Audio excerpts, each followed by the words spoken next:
ഇവിടെ ഈ പവർഫുൾ ഗോസ്പലിനെ കുറിച്ച് പറഞ്ഞിരിക്കുന്ന ഒറ്റ വാക്കാണ് എനിക്ക് അണ്ടർലൈൻ ചെയ്ത് പറയാനുള്ളത്. By which you are saved if you keep in memory. കർത്താവ് നിനക്ക് വേണ്ടി 2000 കൊല്ലങ്ങൾക്ക് മുമ്പേ മരിച്ചു.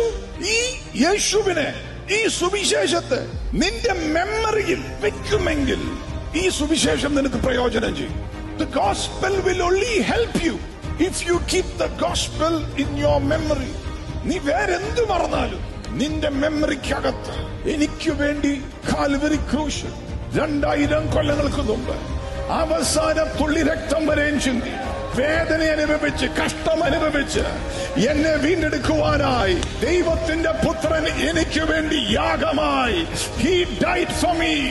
എത്ര കൊല്ലം കഴിഞ്ഞാലും നിന്റെ ഓർമ്മയിൽ നിന്നത് മറക്കാതെ ഇത് നിനക്ക് രക്ഷയ്ക്കും വിടുതലിനും അനുഗ്രഹത്തിനും നിത്യജീവന്റെ സന്തോഷത്തിനും കാരണമാകും.